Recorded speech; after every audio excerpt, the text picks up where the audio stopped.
welcome to Geek Therapy Radio. You've got your mental curator, Johnny Hemberger. I hope everybody is doing well. Special thoughts and prayers. I know people have beef with that phrase. Some people do. Thoughts and prayers with those affected in Afghanistan.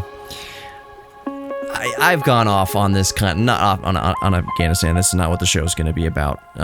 There's too much going on in the world, negative, that I don't want to use the show to focus on that, but I don't want to bury my head in the sand either. The phrase thoughts and prayers, I've noticed some people have a beef with that.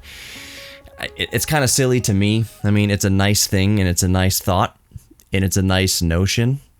You know, if someone says, I'm praying for you, like, even if you're atheist, it's a nice thing for someone to say. Even if you don't believe in it, just, don't make a big deal out of it. Just say, thank you. It's just a nice thing that people do and that people say, at the very least, whether you believe in God or not. That's not what the show is about today. Once again, welcome to Geek Therapy Radio. Hope you all are doing well. I just want to start off this first segment at least. We'll see where we go. A little update on the microphone situation. I did try in this podcast, since I have my studio, I built that new desk. I've got all my audio gear in here, easily accessible, and as you regular listeners know, I've got the vintage RCA 77DX microphone. I'm not using that right now. That's not what you're listening to. But if you go back in past episodes, you can see in the titles and descriptions when I do use that RCA 77DX that came out in the mid-1940s, late 1940s, and that's how long my family has had this microphone. I'm not going to regale the entire background of the microphone, but we've had it in the family for quite a while, and it is completely unmodified. It has never been repaired, to my knowledge, to my uncle's knowledge, to anybody in our family's knowledge. It's not been modified in any capacity. So, my quest was to find a audio interface, a preamp, a signal chain, there's a better way to put it, to find a signal chain to give it its best shot at sounding good. Now, I think the microphone itself sounds good. You've heard it in the past, especially with some EQing. The ribbon microphones, we've gone over this. They're a tough animal to tame, but they do take EQ really well. But one of my issues, the only issue that I've had with the microphone, with the ribbon microphone, this 70, how old is it at this point? It's late 1940s. 1950, so let's say at least 70-something years old. 76? What is it? Anyways, moving on. The issue I was having is I had this buzz happening in the high end, and what is actually happening, it's been converted to MP3, so maybe you wouldn't see this, but I was going to say, when I record it raw, I record at, what am I recording at right now? 48K, 24-bit. So I can see, I just had an idea. Anyways, 48K 24-bit, when I look at the parametric EQ, I can see that above 20, there's a sharp rise in the audio spectrum, and the buzz is happening mostly up there, and the harmonics of it are working its way down into the audible range. So I can't get rid of that buzz. The signal chain right now that I have, that I tried it on, and I don't even want to do an audio sample because it sounds like the buzz you've already heard in past episodes where I've used the microphone. But the signal chain is, I finally had it plugged into my Universal Audio 4-710D mic preamp. Back in the day when I bought it, it was over $2,500 for this thing. I don't know what it costs now, hopefully less, but it's a really awesome mic pre. You're listening to it right now. The V67G condenser microphone, you're listening to it right now. I have it running through my Universal Audio, going completely solid state. And it was the best shot that I was going to have for that ribbon microphone, for the 77DX, and there was still a buzz on it. If anything, it accentuated the buzz because this mic pre is more sensitive and more clear, and you're just going to hear imperfections more. It's kind of like a lot of news reporters, news anchors on TV. The adoption of HD, high definition television, 20 years ago, a little more than 20 years ago, kind of really started to show imperfections in people's face. and you got a lot more makeup and a lot more plastic surgery going on right now because of high definition television. Similarly, in the audio world, when people spend lots of money on equipment thinking that it's going to make them sound better when they haven't at all invested any time or money into their talent. So when you buy a very sensitive, condenser microphone and then you put it through $5,000 of a signal chain, you realize just how bad you really are at singing. That's kind of the more definition something has, whether it's audio or video, kind of the more imperfections you see and you hear. So I always encourage people, work on, if you're doing something that's artistic, that involves, practicing your talent, do that. That's the best investment of your time and money, is investing in your actual gift, in your actual talent. If you are just a beginner and you jump right into a $2,000 microphone and $2,000 mic pre, you will be very discouraged at how detailed your imperfections sound. I want to talk more geek stuff coming up. You hear the bump music playing. Go to the website, geektherapyradio.com. There's an easy way to contact me through there. For some reason, it's not forwarding those emails to me, and I have to go to the website and check manually every few days. So this week I got up to date on a few emails, so thank you for emailing me through there. Geektherapyradio.com is where you want to go. Don't go anywhere.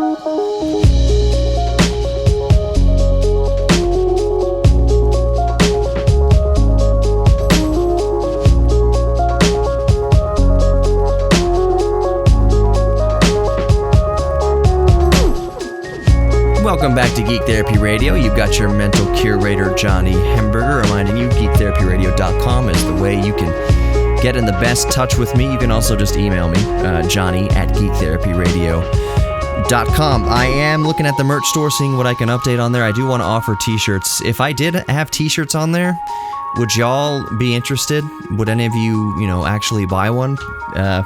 Who knows? It doesn't cost me anything to offer them, so I'm going to work on that. So stay tuned to the website for t-shirts. I want to kind of design some. I'm thinking about like t-shirts that say like mental curator somehow on it, and Geek Therapy Radio on the back or whatever like that. We'll see. I'll keep you posted on that. So it's kind of funny the way I ended the last segment. I'm like, that's where you want to, geektherapyradio.com, that's where you want to go. Don't go anywhere. Like right into the break is kind of funny. Anyways, that's my geek mind working. So one of the things I want to do while I'm remembering right now is, you've heard me mentioning that I'm using my fancy schmancy universal audio mic pre here, that you can dial in as much solid state as you want or as much tube as you want, or you can do a 50-50 mix or a 49-51% mix, whatever. What I'm going to do right now, just for kicks and giggles, because this is Geek Therapy Radio and that's what we do around here, is explore and geek out and tinker with things. Audio equipment is like one of the most perfect things to get that tinker itch out of you. So what I'm going to do here is I'm going to twist this blending knob between solid state, which you're listening to now, and then 100% tube.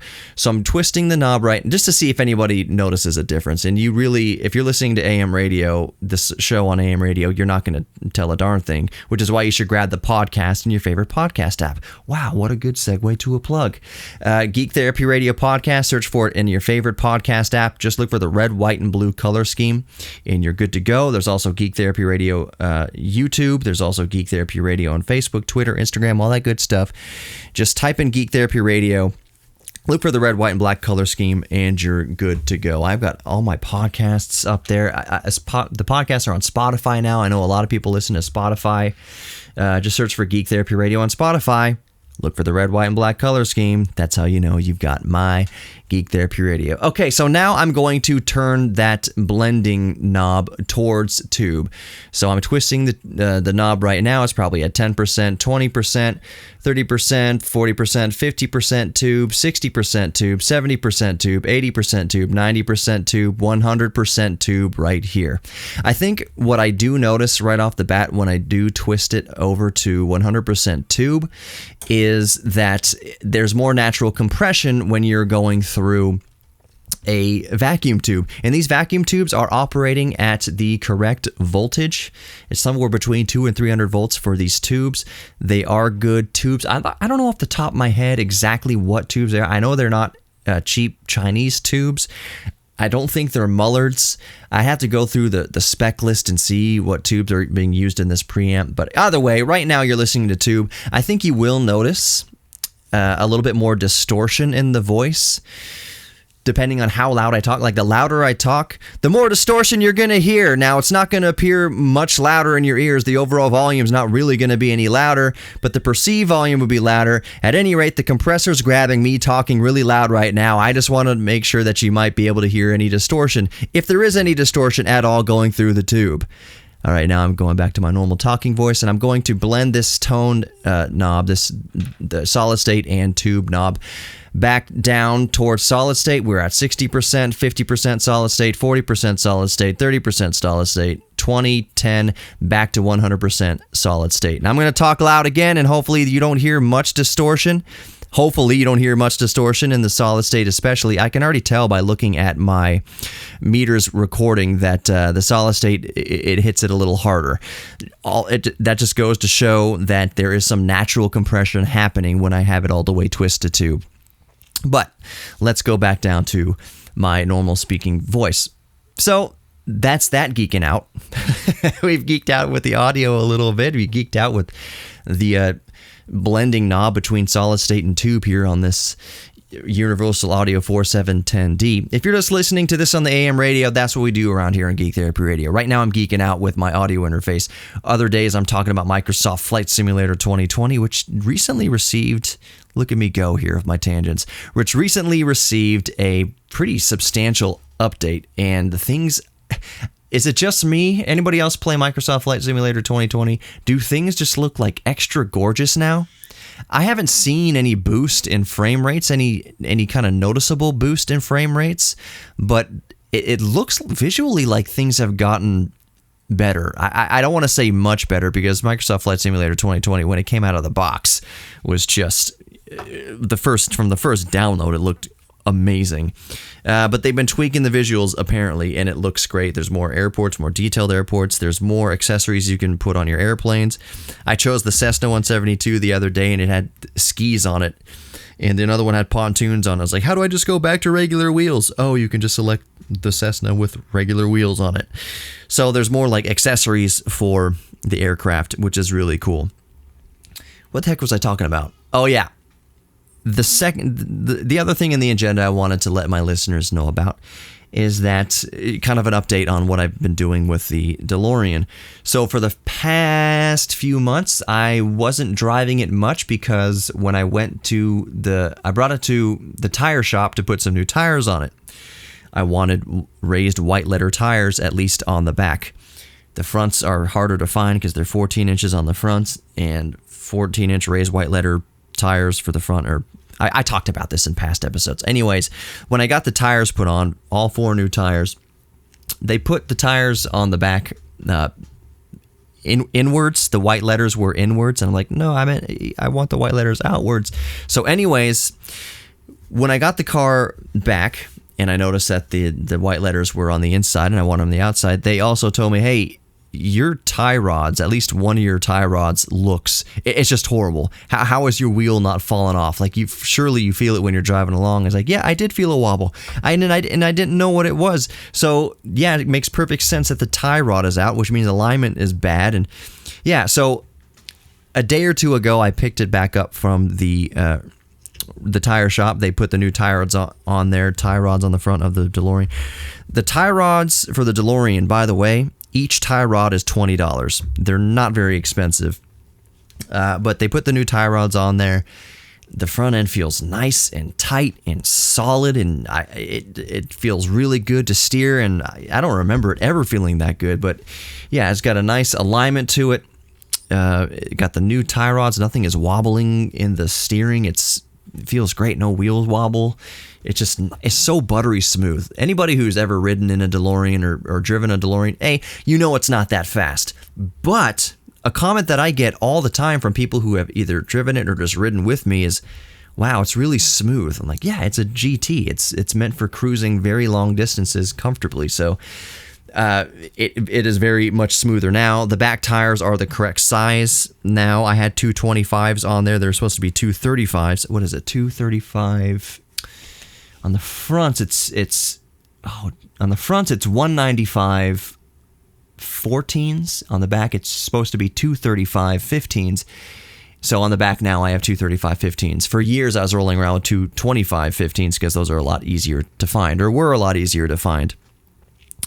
So I got the correct tires on the DeLorean. I've got new tie rods in the front end there, and the next order of business for Lauren the DeLorean, the 1983 DeLorean, is getting that AC fixed. And I mean, bring it to DeLorean Motor Company and say, don't just kind of like find leaks and like recharge it and I'll come back in a couple months and recharge it again with Red Tech or whatever. No, go through, replace the 40-year-old dry, crackly air conditioning system hoses and just convert this whole thing to R134 or whatever the current version of coolant is. You can throw friggin' propane in there for all I care. Kind of dangerous, but anyways, just convert it to modern refrigerant. I know it's old, and I don't want to call it old, but a lot of classic car owners from back in the day will tell you that R12 was colder. They swear that R12 blew colder than R134 refrigerant, and perhaps that's true. Either way, I hope it's still cold, and that's what's next on the docket, is getting the AC fixed in the DeLorean. More Geek Therapy Radio coming up. Don't go anywhere.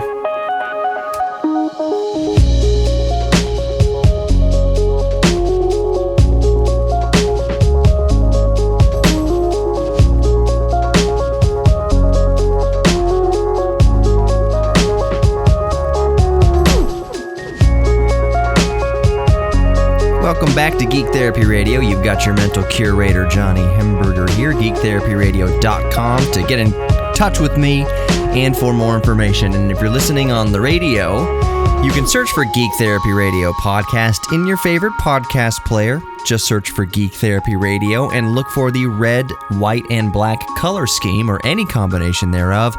And that's how you know you've got me.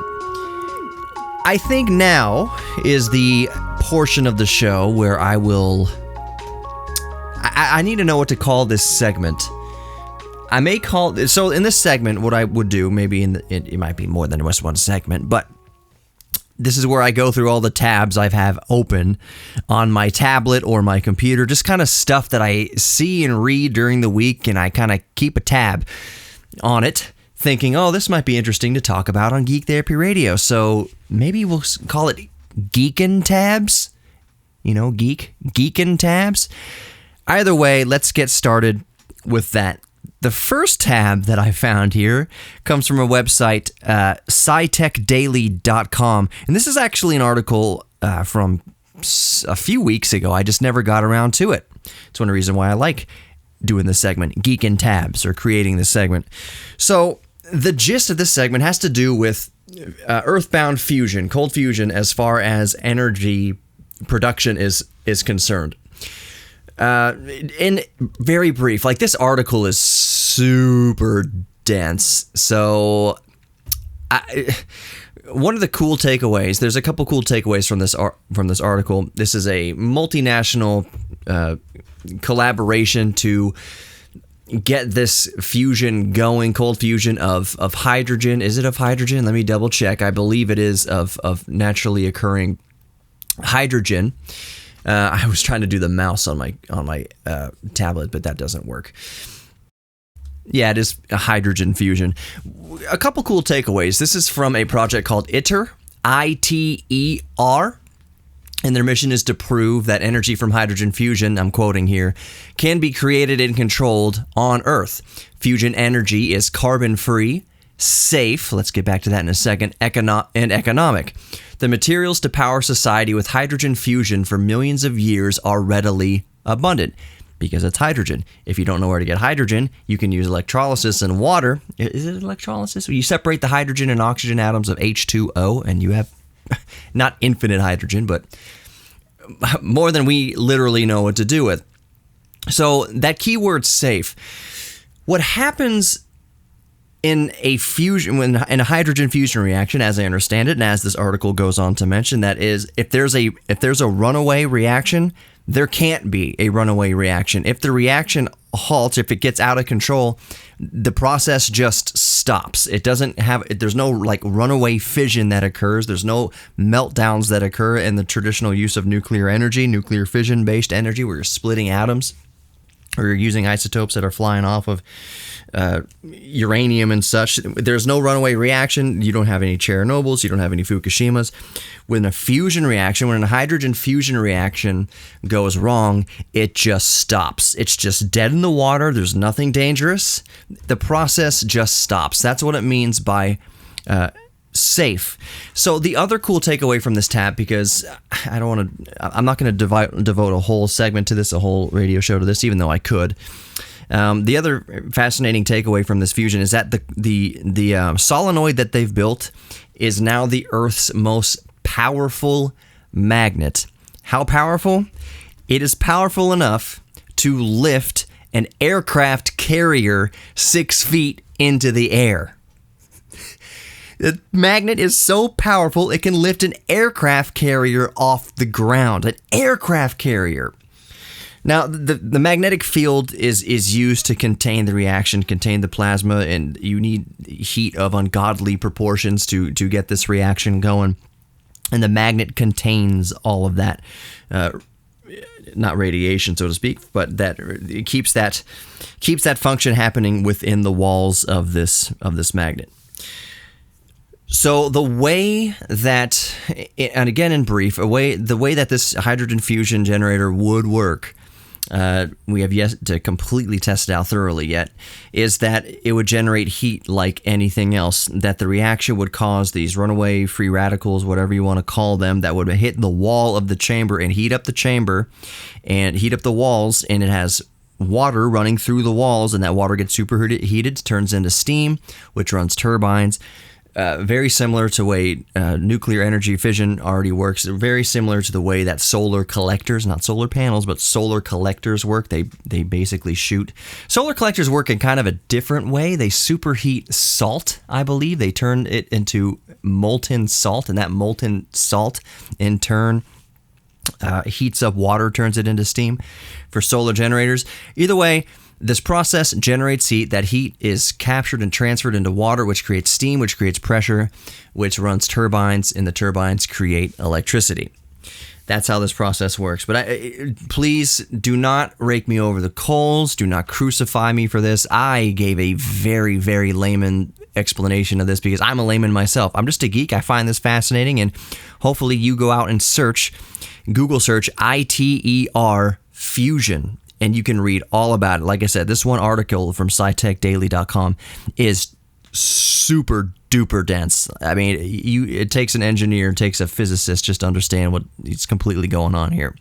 But let's move on. Let's go to the next tab. What is the next tab I have right here? Oh, okay. Well, it has nothing to do with, it kind of has something to do with Geek Therapy Radio. I plugged in my address into a sunrise and sunset calculator to see how the sun moves across the sky over my house specifically, because I was getting the best angle on my solar panels. I was saying, okay, when is solar noon? And it was like 1:36 p.m. at this particular point. So I went out, okay, 1:36 p.m. I'm going to aim my solar panels exactly at the sun, completely perpendicular to the sun, to get my maximum output. And that's what I used this tab for, was to see how the sun moves across the sky in my exact latitude and longitude.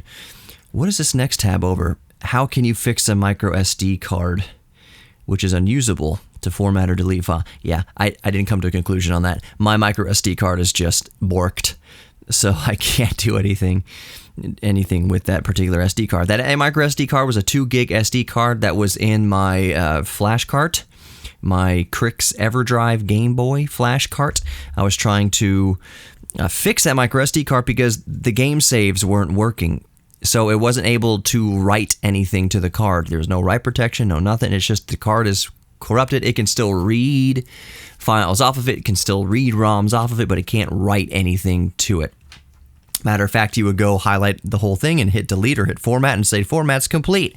And then you go back to the card and nothing's gone. Nothing happened to it. So that card is just frozen in time and I can't do anything with it. What is this Houston Chronicle thing? Nah, I'm not even going to do that. What was this article that I had on here? Oh, so local Houston, this is kind of interesting. Local Houston natives will appreciate this especially, but I mean, the story is fascinating nonetheless, no matter where you are. So we have a local landmark here in Houston called Third Planet Comics. Or it's just called Third Planet Sci-Fi and Fantasy Superstore. It's been here for decades. It is an icon. You drive down 59 past the old Summit, which is now Lakewood Church, and there's a blue building right there on the feeder road, the frontage road of I-59 through that corridor, and it's Third Planet Sci-Fi and Fantasy Superstore. I've been to it many times. Many Houstonians have been to it many times. Celebrities have gone through there many times. It is a landmark. But right behind it is a hotel. I don't know how tall this hotel is. Looks like 15, 20 stories, something like that. But what happens is tenants of the hotel, guests of the hotel, throw all sorts of trash and garbage and food onto the roof of Third Planet.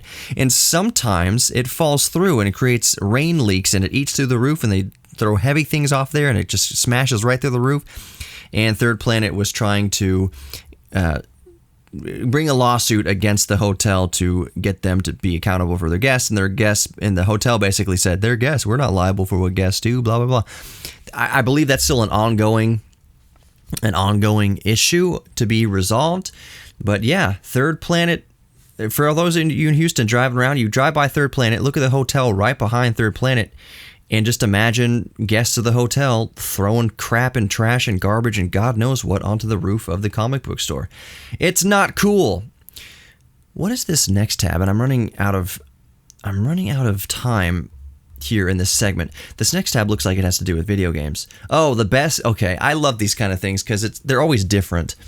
This is from Digital Trends. I think digitaltrends.com.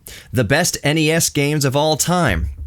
And I don't know if this is a top 10 or top 20, but let's see how it goes through. Action, Vice, Project Doom. I don't think I've ever played that game. Contra. Of course Contra is on this list. I'm not going to go through every single one of them. Jackal.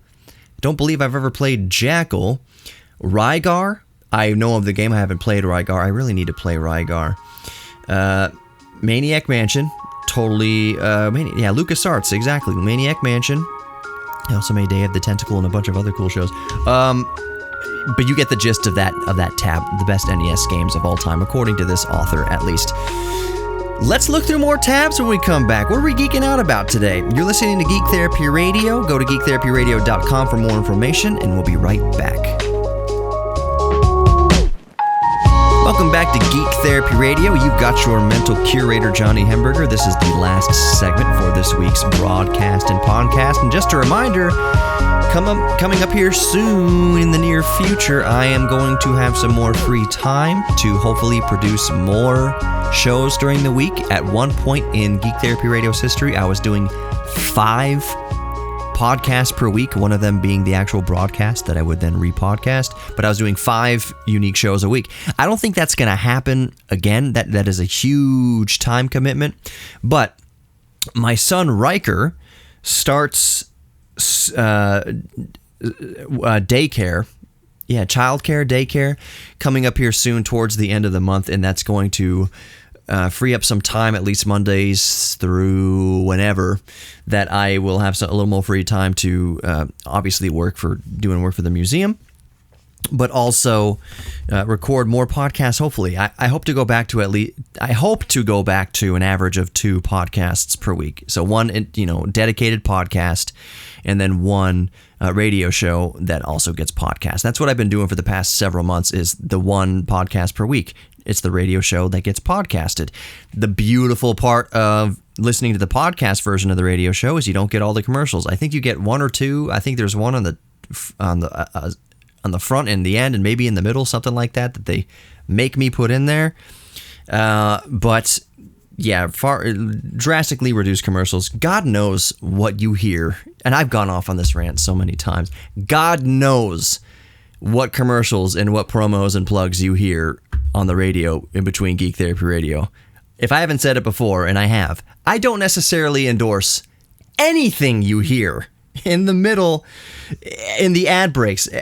I, of course, support the station's advertisers, don't get me wrong, but you hear the stuff. You hear like promos for other shows. My goodness, there's stuff that gets discussed that I'm not going to touch with a 10-foot pole because, I believe in science.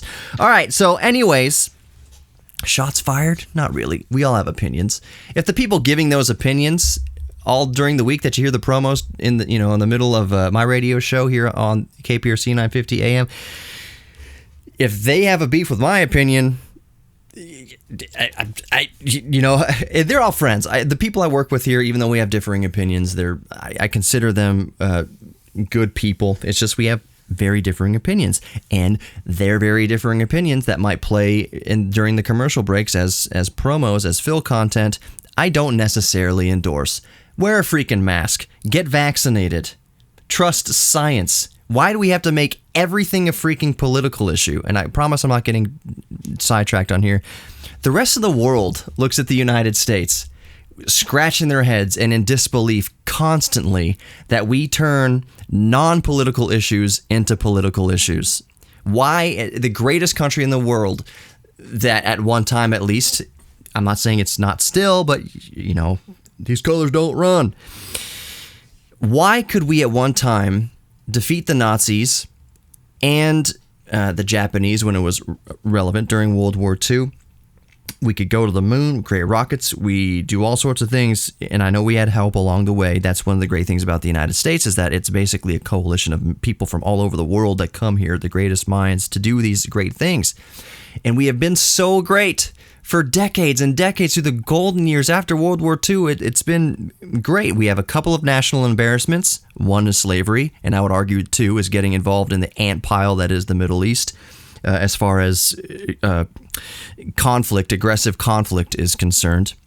The Middle East is full of wonderful, great people. I have many friends from the Middle East, but the United States has routinely and historically just jacked things up beyond belief in the Middle East.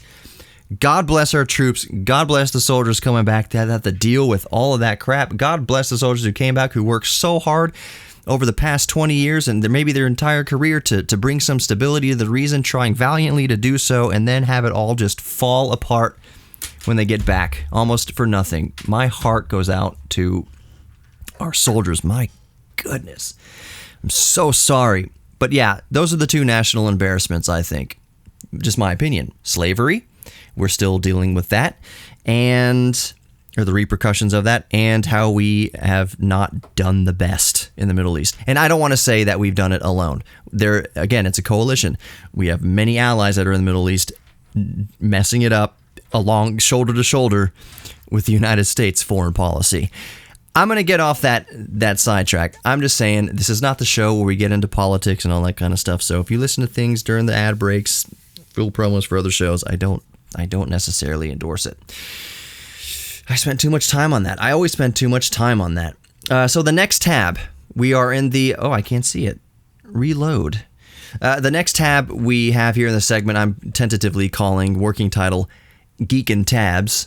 Like keeping tags, but Geekin Tabs. Oh, this is from CNN. In fossilized dinosaur poop, scientists find hidden treasure. And it looks like a... what is this? It looks like a tick. Oh, it's a beetle. It's a previously undiscovered beetle species that scientists have found inside of fossilized dinosaur poop. It's a 230 million year old species of beetle. I'm not going to go and say it's a dung beetle necessarily, but it might be related to the dung beetle in some sort of way. Either way, it's a 250 million year old beetle that they found in a pile of fossilized dinosaur crap. I would love to find dinosaur crap. My goodness, that would be all. What is this rock? Oh, that's a big giant stegosaurus turd. Sweet, I am putting that on the mantle in the living room, honey. So, all right, the next tab over here on Geekin Tabs is from phys.org. And it's basically an article that talks about how scientists are now using drones to hunt for meteorites. So they send these drones out with special instruments attached to it that can kind of get the signature, magnetic signature of different kind of stones and metals and things like that. And they fly it, they cover a lot of area over the desert floor looking for meteorites. The desert is a good place to look for meteorites because because there's a lot of contrast between just the sand around you and something sticking out dark like a meteorite. So even just visually, it's a good place to look for meteorites. Also, with other instruments like obviously metal detectors and such, you can detect meteorites as well. But now they're using drones for it, covering a whole lot more area in the same amount of time. That's really interesting. Drones hunting for meteorites. The next tab open, I was looking at Micro Center. Man, I wish Micro Center was a sponsor. Holy crap, do I wish Micro Center was a sponsor, Geek Therapy Radio. I need to keep hounding them over there. Anyways, not hounding. Professional tact and diplomacy. I was looking at widescreen monitors, ultra widescreen monitors. I've got this new desk. It's bigger, it's wider. I've got more space between the speakers, and it would just ease video editing immensely to have a much wider screen, more real estate. I thought about going back to dual monitor, but now I'm kind of thinking ultra wide monitor.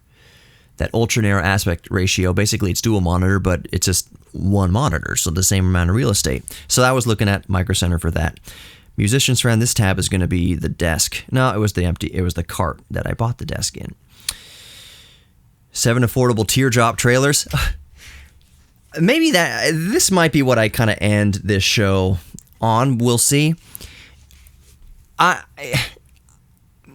have this idea, and honey, if you're listening, please don't worry. I'm not going out and buying a teardrop trailer. But I had this idea to put a hitch on the Bolt or whatever, even the DeLorean, and have a tiny teardrop trailer. They're kind of like the tiny houses of camping and off-roading. Make this like teardrop trailer, slap a few 100 watts of solar panels on there, have it completely off-grid, little 500 watt window AC unit in there available, and just travel around, and it was just a daydream. You are worthy of love. You're worthy of giving love, and you're worthy of receiving love, and you're also worthy of your own self-respect. Find your inner geek, nurture your inner geek, and share your inner geek with others. Thank you so much for listening. I'll see you next week.